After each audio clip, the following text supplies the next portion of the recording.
Cuando se calma el bullicio de la ciudad y se van apagando las luces de la casa, se enciende la luz del entendimiento. Desde este momento comienza Puerto de Libros, Librería Radiofónica, programa que contiene todos sus elementos tipo A. Puede ser escuchado por niños, niñas y adolescentes sin la supervisión de padres, madres o representantes. Comienza Puerto de Libros, Librería Radiofónica.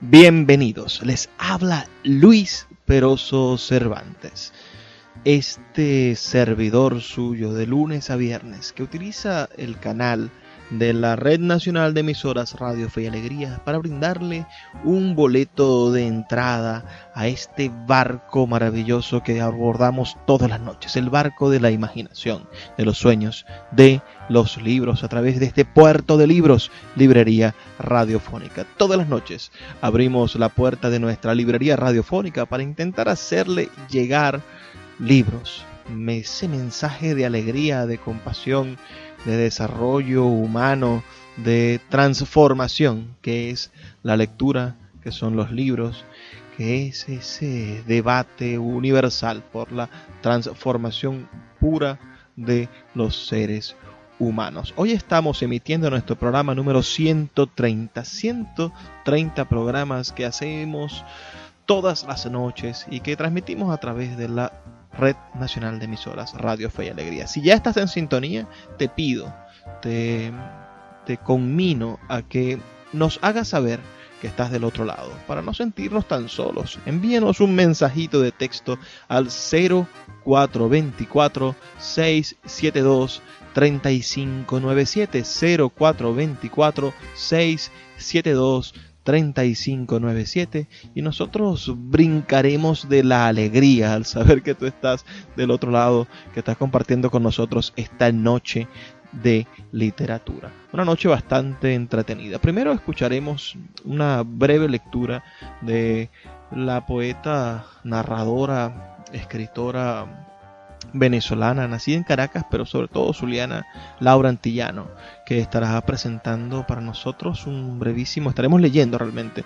un brevísimo texto que está incluido en el libro Aquí mismo, de Josefina Urdaneta y Carmen Magnarino, de su libro La Bella Época. Espero que les guste esa lectura que seleccionamos para ustedes. Luego, en nuestra sección La Voz del Autor, tendremos nada más y nada menos que al gran escritor español, filósofo Fernando Savater, conversando sobre este tema en boga, ¿no? Este tweet 10 que es el coronavirus. Nos estará dando algunas recomendaciones para pasar la cuarentena con mejores olas y salir airosos de ella, salir de alguna manera felices o revitalizados, con algo aprendido de este mal trago que estamos pasando como sociedad, como la humanidad en general está pasando realmente un mal rato con el coronavirus. Luego escucharemos la entrevista que le realizamos al escritor venezolano Rodrigo Blanco Calderón, que vive en España y que es una de nuestras más importantes voces contemporáneas de la literatura. Espero que sea de su agrado todo lo que nos dice el maestro Rodrigo Blanco Calderón. Finalmente, como siempre, tendremos nuestra sesión de reflexión en la sección ¿Cómo piensa la literatura?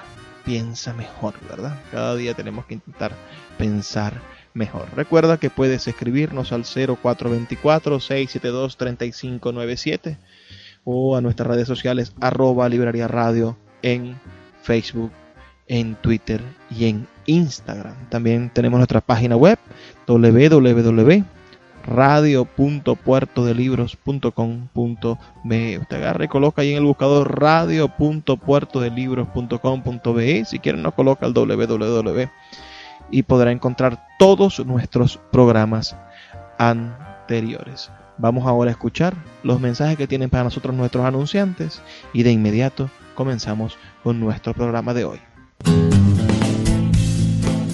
Sultana del Lago Editores es una empresa zuliana de servicios editoriales. Nuestro catálogo tiene más de 100 títulos de autores nacionales e internacionales. Además, somos la única editorial que presta servicios de impresión bajo demanda en Maracaibo. No necesitas invertir en grandes tirajes. Tus lectores pedirán tu libro, nosotros lo imprimiremos y tú obtendrás regalías. Por ello, también editamos internacionalmente en Amazon y Google Play Books. Conoce más en nuestra nueva página web www.sultanadelago.com o siguiéndonos en Instagram como @sultanadelago.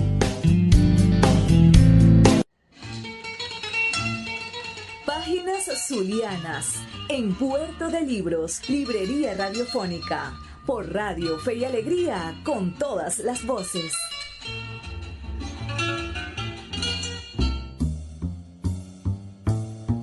En nuestra sección de hoy de Páginas Zulianas estaremos realmente dando un pequeño bocado de un libro bellísimo que se llama La Bella Época, de la escritora Laura Antillano. Laura Antillano nació en Caracas en 1950, pero desde muy niña vino a vivir a Maracaibo y es una zuliana por excelencia. Estuvo con nosotros hasta muy pasada su juventud, estudió letras en la Universidad del Zulia y después sí consiguió trabajo siendo una mujer hecha y derecha en la Universidad de Carabobo y se quedó allá trabajando. Vamos a leer un texto breve seleccionado por Josefina Urdaneta y Carmen Magnarino en el libro Aquí mismo, publicado por Monte Ávila Editores, una antología de lecturas para jóvenes con ilustraciones de Rosana Faría, publicada en el año 1991. Este texto seleccionado para definir un poco lo que significa la gente de esta tierra, este país. Es un texto bellísimo, se llama Estamos aquí. Y esperamos que a ustedes les agrade tanto que después vayan a buscar y leer el libro completo de relatos La Bella Época de Laura Antillano. Estamos aquí. La maleta llena de cuentos, de cuadernos, de crucigramas, de lápices, de objetos especiales. La fuente, el niño ante la fuente. El niño sentando en la fuente. El niño caminando alrededor de la fuente, con los overoles azules, con la cabeza llena de rizos.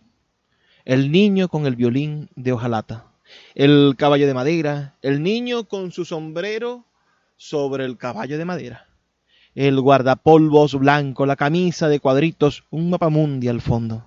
Las niñas de primera comunión, los niños de primera comunión, 5 filas por orden de tamaño, ángeles con alas de papel en los extremos de cada fila. Los pocillos verde olivo, té con limón por las noches. La chaqueta amarilla, imitación de cuero, lustrada con betún todas las semanas. Los libros de botánica, física, química, el álbum de recortes de historia del arte, la balada de moda, la pelea en la fiesta, aquella fiesta. Lo golpeaste todo el tiempo en la pista de baile. La señora de la casa se puso molesta y las niñas del colegio diciendo, tu hermano es un salvaje. No pude evitar una sonrisa de orgullo. Los exámenes finales, el rostro de la subdirectora, sus ojos grandes a lo Jean Harlow, su voz, si me raspan, que ella no vea la nota. Te alargaste, el rostro se puso anguloso, los lentes, la iglesia, aquella compañía forzada de los domingos, el canto, los salmos, el silencio, el trayecto de regreso, la delegación del curso, el equipo de béisbol, el anillo de graduación.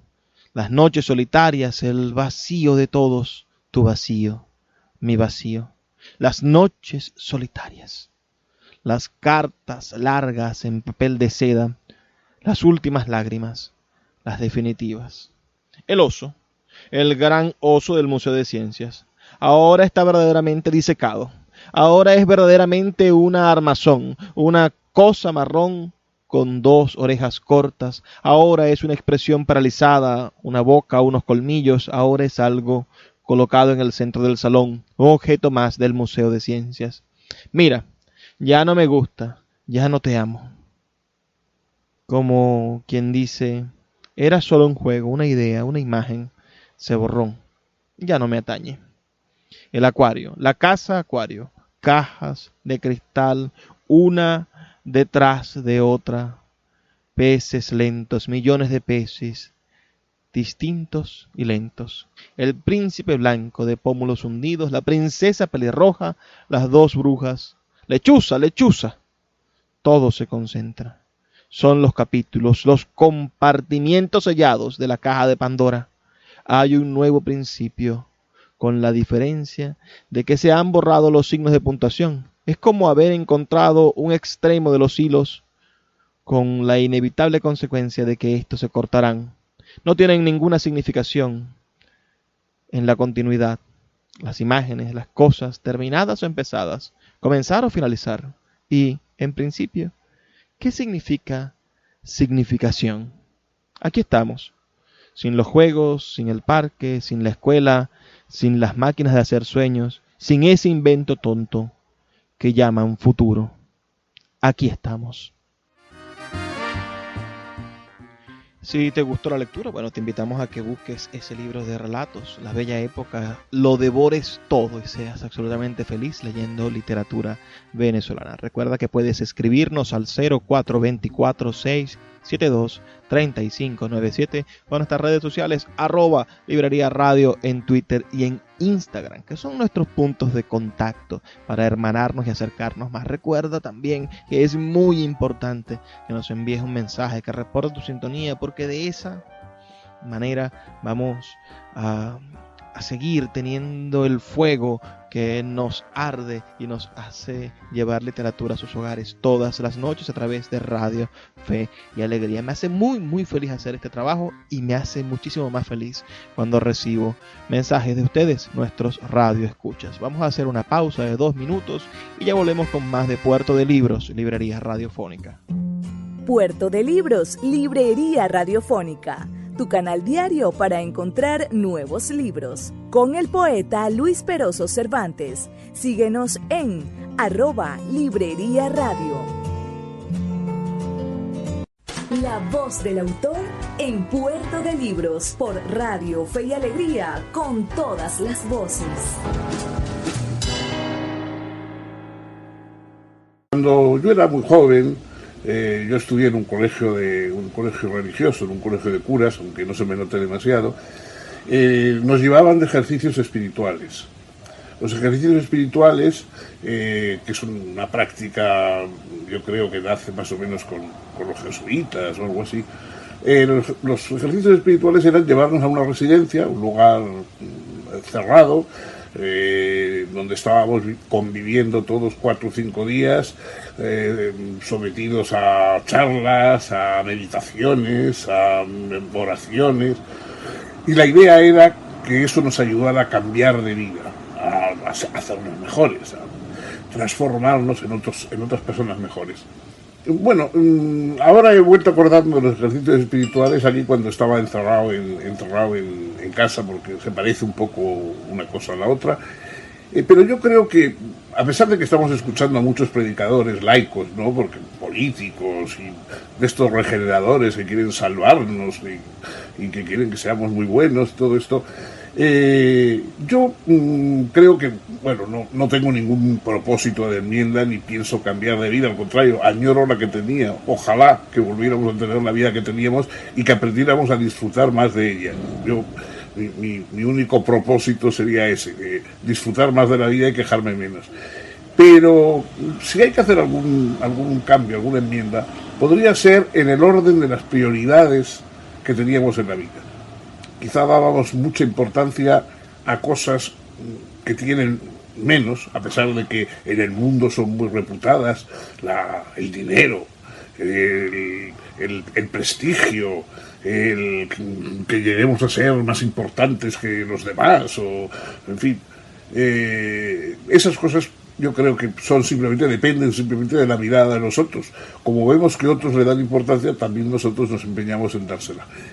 Pero en cambio hay cosas sencillas, elementales, la ternura de una caricia, la ternura del calor humano de otro, una palabra amable, un chiste contado a tiempo, por supuesto el afecto que podemos tener con algunos seres, la conversación, todas esas cosas yo creo que ahora las vamos a valorar más. Y por supuesto pues, los paseos, un paseo al borde del mar o por el campo, o simplemente un paseo con unos amigos por la ciudad, tomar unos vinos, una bebida en compañía agradable es una excelente cosa, una buena comida con amigos. Todas esas cosas sencillas yo creo que vamos a valorarlas mucho más. Sobre todo vamos a aprender hasta qué punto es importante nuestra semejanza con nosotros. Somos semejantes a nosotros, y semejantes sobre todo en qué, en la vulnerabilidad, en la posibilidad de sufrir, de estropearnos. Somos frágiles, somos un mecanismo muy ingenioso, muy inteligente, con grandes posibilidades, pero frágil, que se estropea con facilidad y que antes o después se estropea de todo, como ya sabemos. Entonces, esa vulnerabilidad humana nos tiene que dar una especie de simpatía, de proximidad con nosotros. La sociedad es el instrumento mejor que tenemos para luchar contra nuestra vulnerabilidad. En sociedad nos defendemos mejor y por lo tanto no se trata de que seamos sociables o apreciemos a los demás. Fijaros hasta qué punto es importante la sociabilidad, hasta qué punto somos sociables, que hasta nuestras enfermedades son sociables. Las epidemias son enfermedades sociales. Y por eso, para cortarlas, hay que aislarnos, hay que separarnos, hay que hacer que seamos menos sociables con los demás para ver si se corta la epidemia, porque la epidemia misma es un elemento sociable. Bueno, pues esa importancia que tiene la sociabilidad, la solidaridad con los otros, el hecho de que intentemos aliviar la vulnerabilidad de los demás en espera de que ellos ayuden a disminuir la nuestra también. Eso no hay que hacerlo por una especie de generosidad, de bondad, pero sobre todo la solidaridad es una forma de egoísmo inteligente. Es decir, ser solidario es mucho mejor para nosotros. Vivir en una sociedad solidaria, en una sociedad en que las personas están siempre prestas a ayudarse unos a otros. Eso, evidentemente, es mucho más seguro, mucho más cómodo que vivir en una sociedad en que cada cual no piensa más que en sí mismo, aunque sea a costa de los demás. Digamos, la justicia y la solidaridad hacen más seguras a las sociedades, más cómodas, más agradables de vivir, y las otras, en cambio, son mucho peores. La solidaridad es lo que convierte a una muchedumbre en sociedad, en auténtica sociedad humana. Las muchedumbres son algo muy peligroso. Las muchedumbres que van en desbandada, que cada cual se dedica a sí mismo, que se dejan asustar, que arrollan y que atropellan y que patean al que encuentran por medio, las muchedumbres son muy inseguras. En cambio, las sociedades son seguras, son positivas, nos ayudan a vivir, nos ofrecen, digamos, lo mejor que necesitamos para la vida. De modo que, en primer lugar, yo creo que esto nos hace reflexionar sobre esa condición de solidaridad necesaria, de solidaridad egoísta, si se quiere, que necesitamos o que exigimos para vivir mejor. No podemos vivir sin eso, lo mismo que no podemos vivir sin conocimiento, sin ciencia. Esa gente que está diciendo esto es una guerra, hay que aplicar métodos de guerra, bueno, esos son los políticos que siempre están pensando en el estado de guerra para ver si ellos se engrandecen como grandes generales o como grandes campeones. No, esto no es una guerra, esto es un peligro colectivo, pero hay peligros colectivos que no tienen nada de bélicos. Los terremotos, las inundaciones, los volcanes, nada de eso es una guerra. Las guerras son otra cosa, las guerras dependen de una maldad, de unos enemigos, de unos adversarios. Aquí no hay adversarios, nos enfrentamos a algo que no tiene ningún tipo ni de aprecio ni de desprecio por nosotros, sino que sigue un proceso natural. La naturaleza es un mecanismo admirable en muchas cosas, pero implacable. En la naturaleza no vamos a encontrar piedad. La naturaleza no tiene piedad con los seres. Nada destruye y de alguna manera tortura tanto a los seres como los propios procesos naturales. De modo que si tenemos que esperar algo, tenemos que esperarlo de nuestros semejantes, no de la naturaleza. Evidentemente, entonces, bueno, esto no es una guerra, esto es un peligro, Y los peligros naturales se combaten con ciencia, con conocimiento. La vida se hace humana cuando aplicamos la ciencia. El conocimiento, la ciencia, me refiero no solamente a las ciencias físicas, la tecnología, sino ciencias como conocimiento. La literatura también es una forma de ciencia, el arte es una forma de ciencia. Es decir, cuando aplicamos el conocimiento, cuando vivimos a propósito, no vivir simplemente de manera automática, de manera rutinaria, de manera instintiva, como una especie de mecanismo natural que funciona sin más como los demás seres vivos, los animales. No, nosotros tenemos que vivir a propósito, deliberadamente, eligiendo nuestras opciones. Y esa vida deliberada se tiene que basar en el conocimiento, en la ciencia. Por supuesto también en sentimientos y también en movimientos del corazón, eso es evidente, ¿no? El sentimiento tiene una importancia enorme en la vida humana. Pero para lo que verdaderamente orienta a la vida humana, el sentimiento le da intensidad, le da encanto a la vida.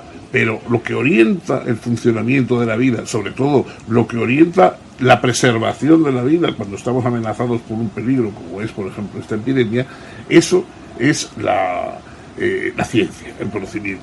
De modo que tenemos que, en estos casos, no escuchar a los militares, que son los que dirigen a los países en el caso de guerra, sino que hay que escuchar a los científicos, a las personas que conocen, a las personas que no nos van a proponer sacar los cañones a la calle, sino que nos van a dar soluciones o remedios. Y soluciones no basadas en estampitas mágicas, ni en remedios sacados de algún médico brujo, sino de la ciencia, del conocimiento, de la experiencia y de las pruebas.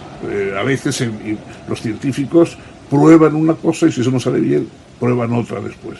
Ese mecanismo de ensayo y error es el que tenemos que intentar aplicar a este peligro que tenemos en este momento.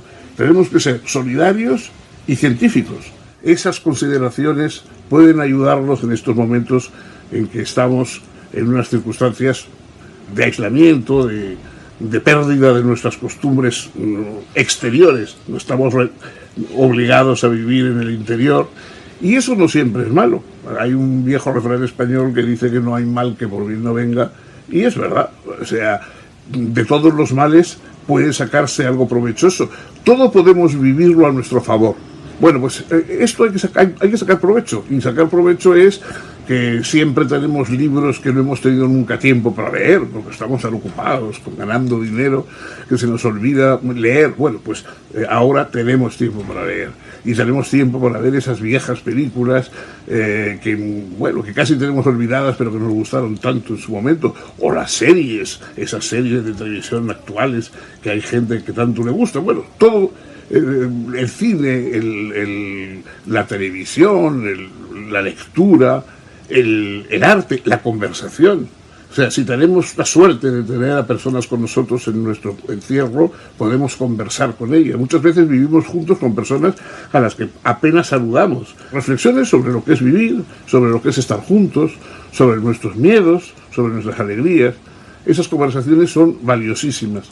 Cuando uno ha perdido a alguien amado, a alguien con quien ha vivido momentos de intimidad y de proximidad, nada se echa de menos tanto como la conversación, como los momentos en que uno hablaba, en que nos descubríamos el uno al otro pequeños secretos, en los que practicábamos el humor, nos gastábamos bromas, esa complicidad del humor. El humor es la gran complicidad entre los seres humanos, porque nos conocemos, porque somos cómplices unos de otros, podemos hacernos bromas. Por eso el humor es tan importante en la vida. Pues bueno, la literatura, el cine, la conversación, el humor, el arte de vivir, todo eso yo creo que ahora podemos desarrollarlo. No pasarnos el tiempo lamentando lo que no podemos hacer. Yo creo que al contrario, tenemos que decir qué cosas nuevas ahora se nos revelan, qué cosas que antes no habríamos hecho porque estábamos ocupados con otras y de pronto ahora podemos hacer. Y sobre todo, una virtud que hay que desarrollar, que es la virtud del agradecimiento, de la gratitud. La gratitud a los demás, a esos otros que son como nosotros, semejantes, vulnerables, pero semejantes y que están próximos a nosotros y que nos ayudan. Nos ayudan los médicos, los sanitarios, nos ayudan las personas que nos cuidan, las personas que amasan el pan, que recogen el trigo y la cosecha, que están en una tienda vendiendo las cosas imprescindibles, que fabrican todo aquello sin lo cual viviríamos mucho peor o no podríamos vivir. El agradecimiento es también una virtud que puede crecer en el encierro. Podemos, ya que estamos encerrados, ser encerrados pero agradecidos a tantas cosas importantes que tenemos. Bueno, el propósito que hay que darle a la vida es voy a quejarme menos y a disfrutar más. Ese debe ser el propósito que saquemos de esta vida. Me voy a quejar lo menos posible, pero voy a disfrutar lo más posible en compañía y en complicidad con los demás. Esa es la verdadera conclusión humana. Yo ojalá que sea capaz de sacarla yo mismo y os la deseo también a todos vosotros. El poeta Luis Peroso Cervantes le acompaña en Puerto de Libros, Librería Radiofónica, por Radio Fe y Alegría, con todas las voces.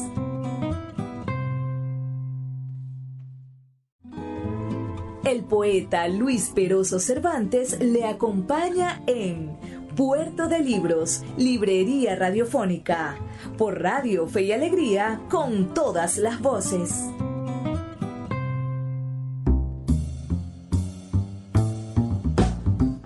Seguimos en Puerto de Libros, Librería Radiofónica, por la señal nacional de Radio Fe y Alegría.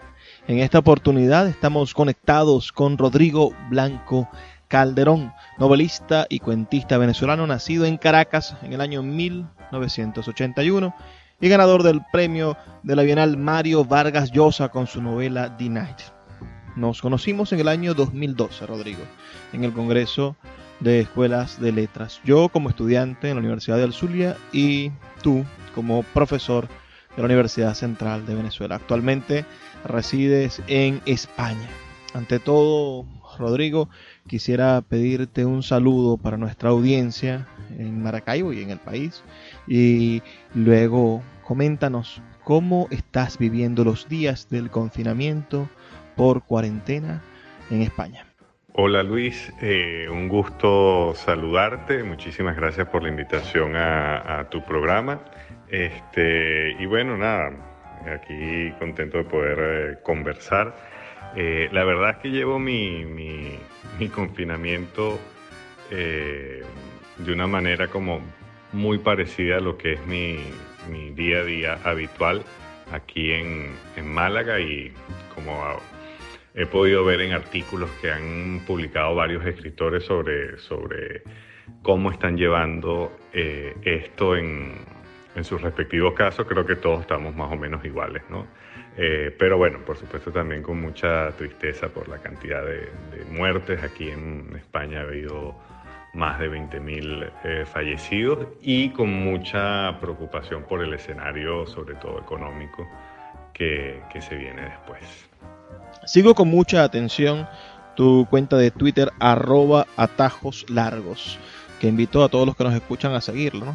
Donde a veces en tono de chanza y otras en franca rebeldía vas haciendo un diálogo con la realidad.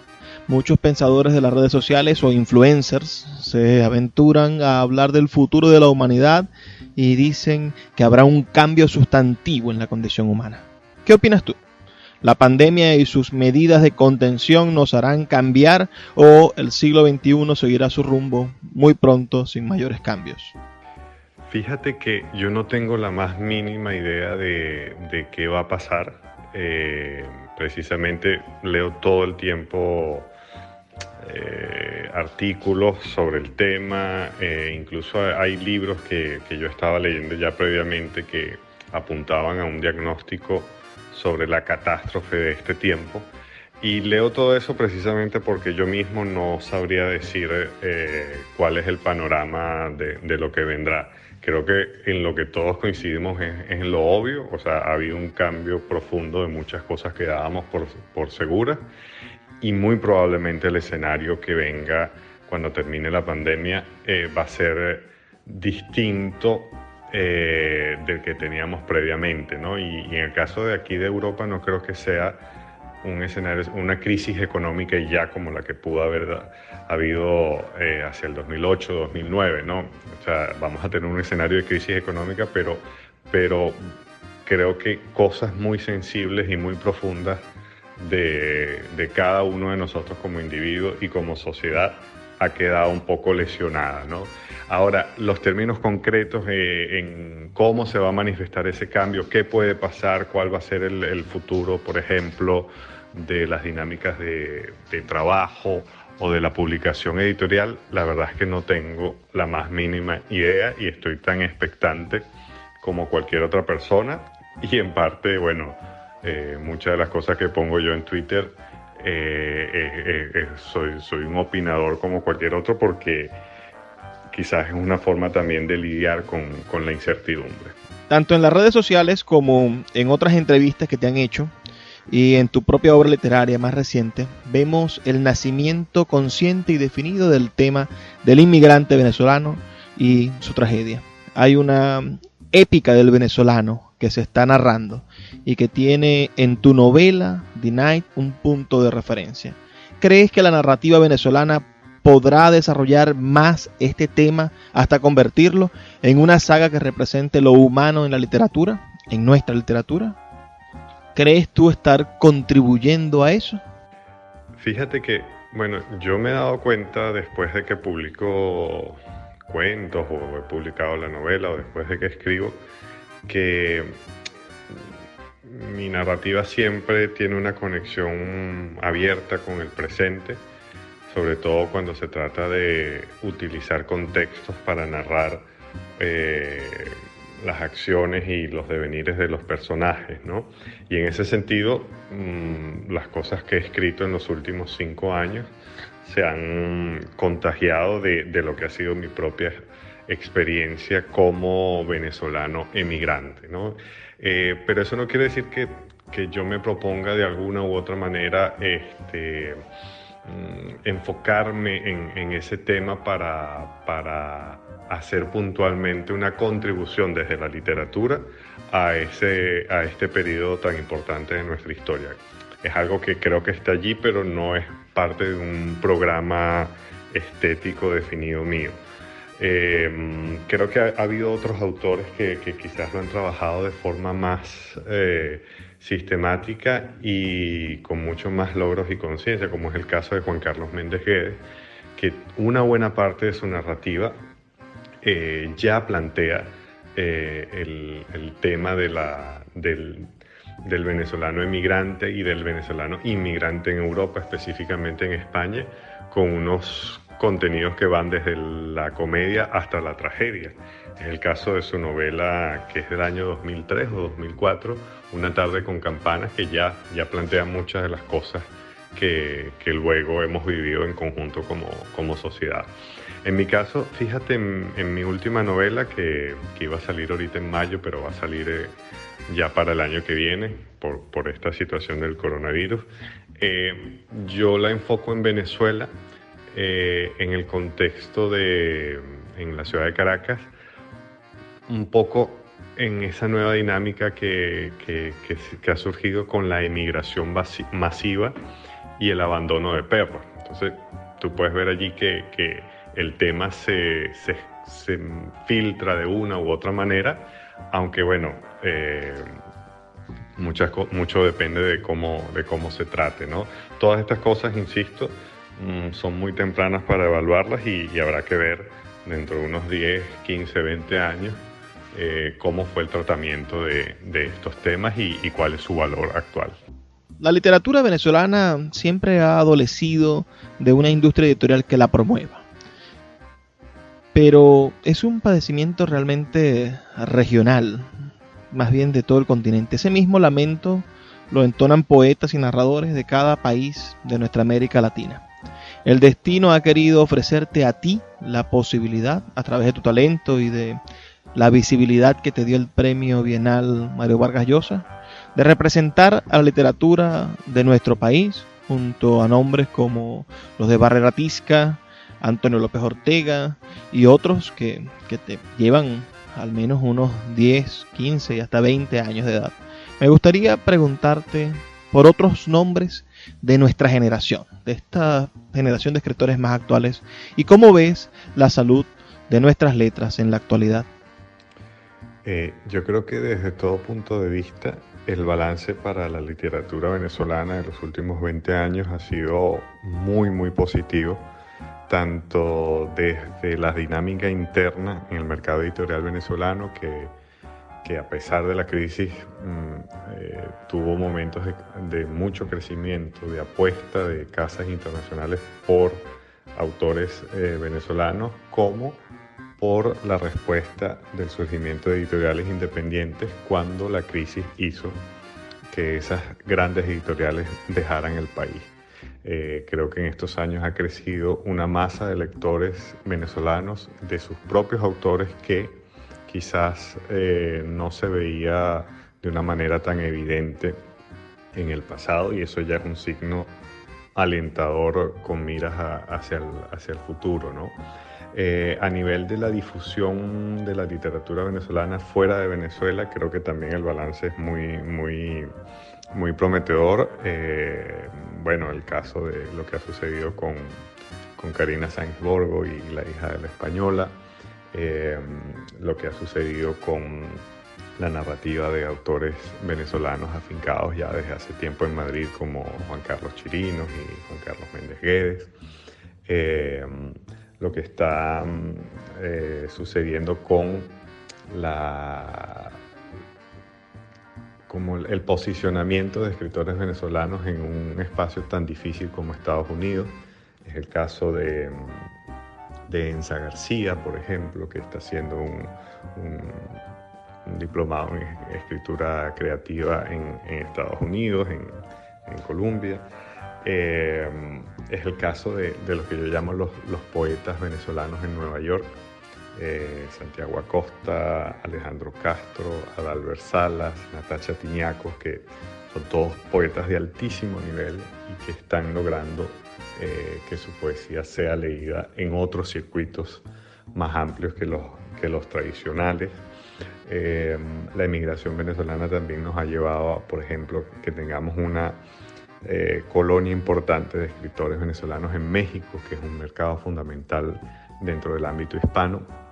En México están escritores como Gisela Cossack, José Urriola, Fedosi Santaella, que cada uno también está creando su nicho allí, y todas estas son signos alentadores en medio de la tragedia que ha sido la desgarradura del país, ¿no? Entonces, en ese sentido yo soy muy, muy, muy optimista, porque aunque ya no estamos en una dinámica de literaturas nacionales, ¿no? Yo creo que eso ya no se usa ni siquiera en los debates académicos, sino todavía en alguna que otra discusión rezagada en la prensa cultural. Aunque ese debate de literaturas nacionales ya no existe, la literatura venezolana, a través de sus escritores, de lo que individualmente van logrando,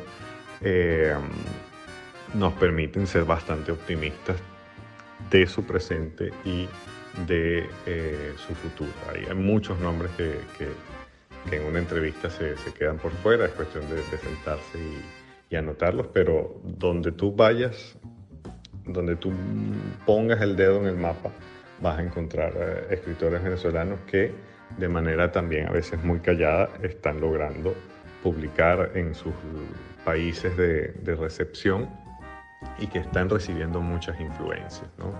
En México también está Jesús Miguel Soto, pienso en el poeta Jesús Montoya, que está en Brasil y que ha ganado un premio internacional y ya ha dejado que la lengua brasilera influya su nueva poesía. Es decir, yo creo que el estado de creación, de publicación y de difusión relacionada con la literatura escrita por venezolanos es efervescente, y esa movilidad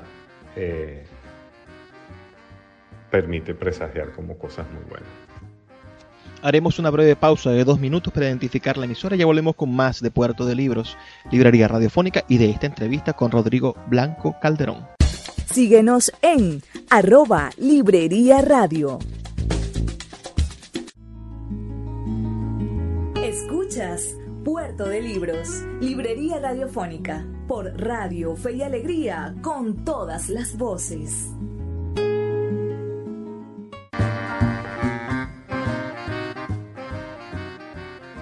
Me gusta mucho escucharte decir que se están superando los debates de las literaturas nacionales, que es también como pensar que en los años 90 logramos superar la sociologización de la literatura, e igual la crítica disminuyó la intensidad de los juicios semióticos a la obra.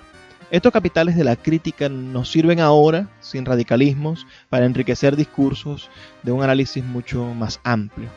Pero sin duda leer nuestra literatura como un todo descifrará elementos identitarios valiosos más allá de lo meramente estético. Quisiera tu opinión sobre la posible conciliación entre dos realidades literarias que me parecen contrapuestas: el escritor venezolano en el exilio y el escritor que es un sobreviviente a la crisis interna.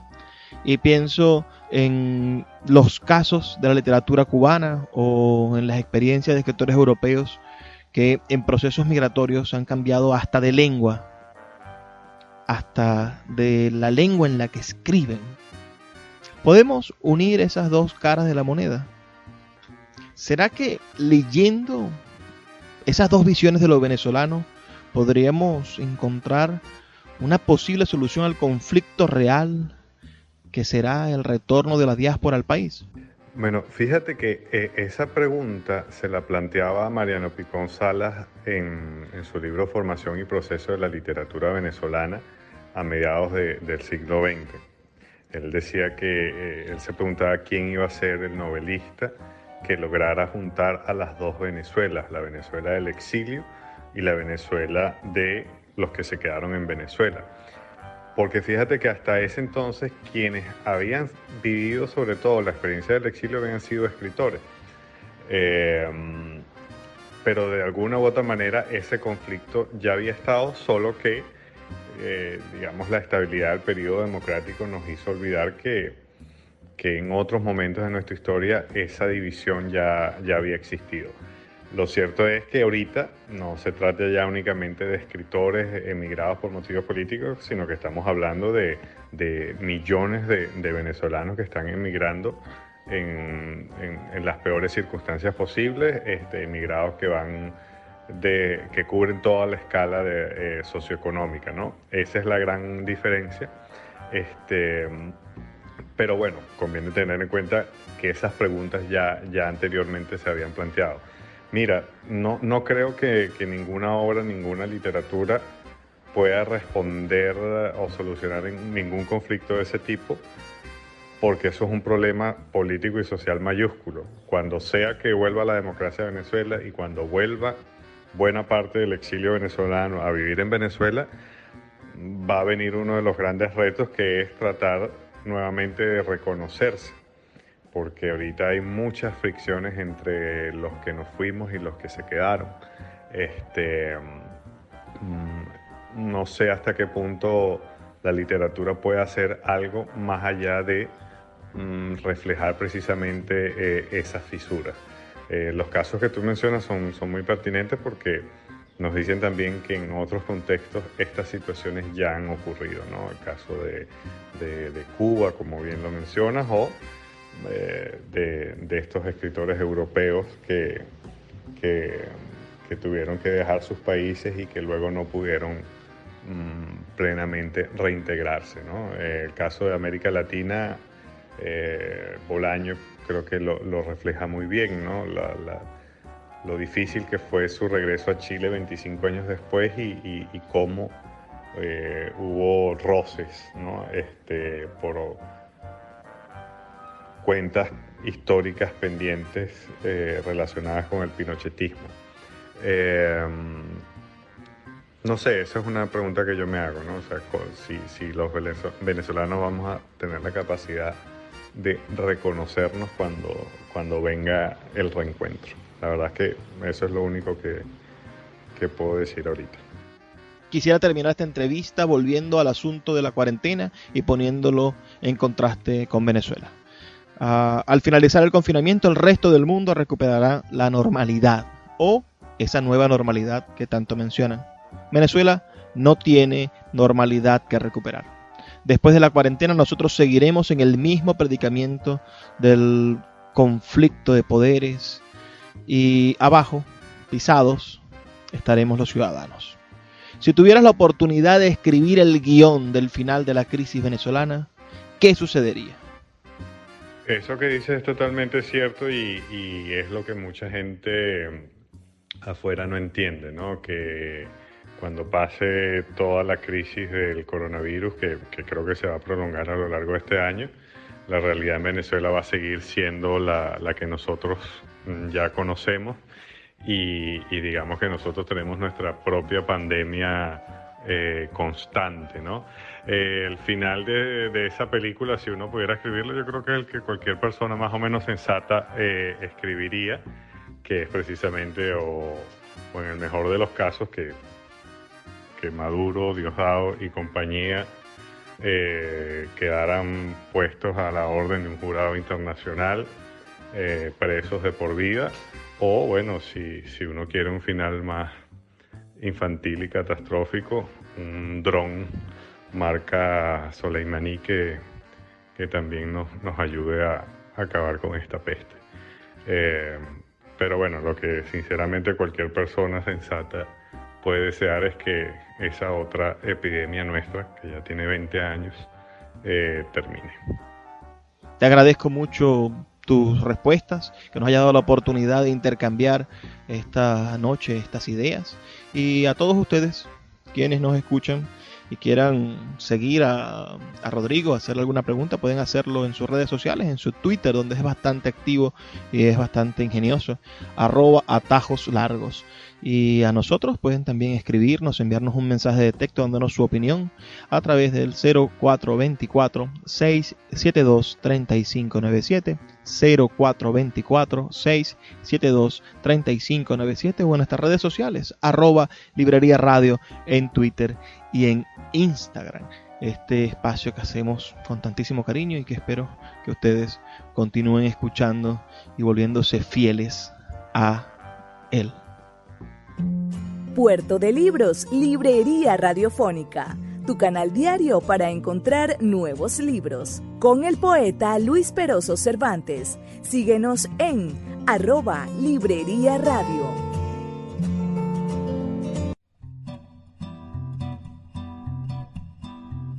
¿Cómo piensa la literatura? Piensa mejor. Lee un libro. Puerto de Libros, Librería Radiofónica por Radio Fe y Alegría, con todas las voces.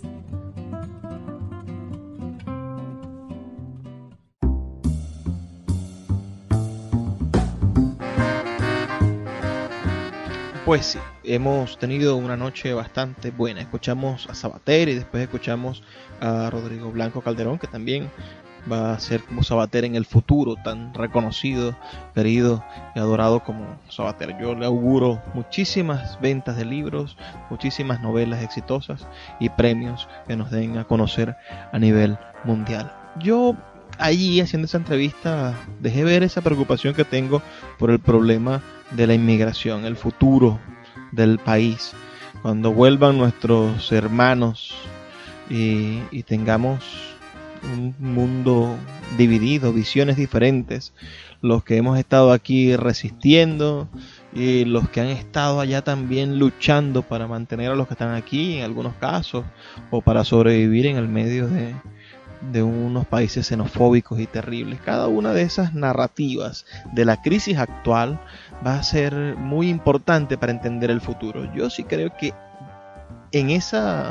si logramos solucionar esa herida, si logramos ahorita curarla antes de que se vuelva una herida más potente, podremos salvar al país. Si no, no solamente la crisis nos va a tener en un país dividido, terrible, apocado, la crisis económica me refiero, la caída de los barriles de la producción petrolera, todo esto va a acabar con el país que conocíamos, sino también la confrontación entre los venezolanos, ya no solamente entre dos ideas políticas diferentes o varias ideas políticas diferentes, sino entre dos ideas de la venezolanidad diferentes, entre dos maneras de ser héroes, de ser mártires o de haber luchado por la libertad del país. Y esa doble narrativa podría ser irreconciliable, así como es irreconciliable la narrativa cubana. Es decir, ¿quiénes son los héroes? ¿Los que resistieron en Estados Unidos y han progresado como comunidad? ¿O los que han estado en Cuba luchando, como siendo acusados constantemente como disidentes? Y al final va a preponderar cuál pensamiento cubano, quién es más cubano, se hacen la pregunta, si los que nacieron en la pequeña Habana, allí en Miami, o los que aún están en Cuba luchando y dando a conocer su nacionalidad, su pensamiento, su forma de ser, su forma de estructurarse. ¿Qué opinan ustedes de esto?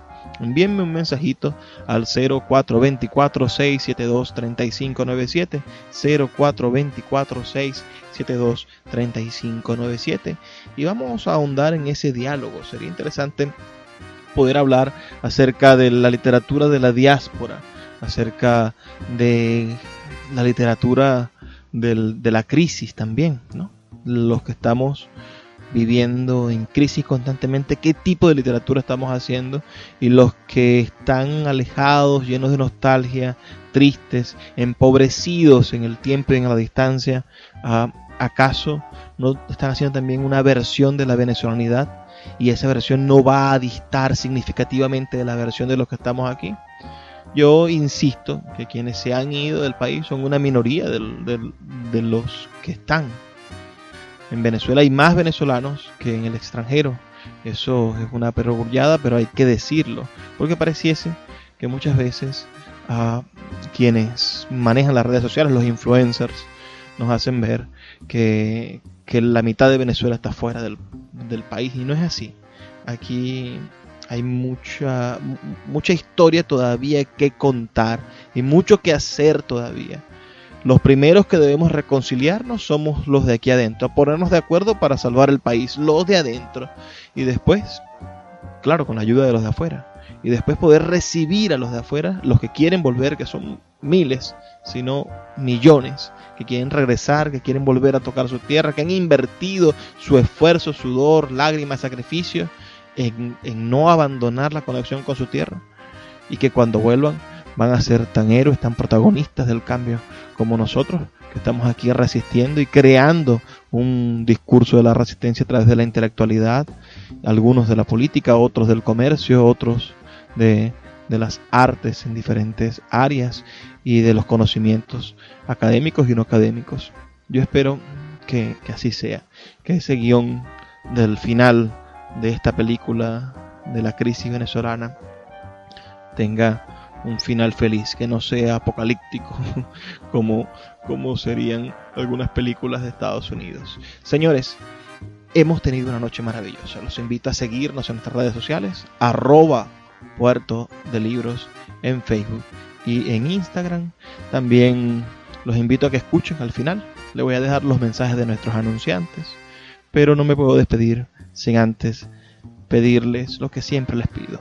Por favor, sean felices, lean poesía. Sultana del Lago Editores es una empresa zuliana de servicios editoriales. Nuestro catálogo tiene más de 100 títulos de autores nacionales e internacionales. Además, somos la única editorial que presta servicios de impresión bajo demanda en Maracaibo. No necesitas invertir en grandes tirajes. Tus lectores pedirán tu libro, nosotros lo imprimiremos y tú obtendrás regalías. Por ello, también editamos internacionalmente en Amazon y Google Play Books. Conoce más en nuestra nueva página web www.sultanadelago.com o siguiéndonos en Instagram como @sultanadelago.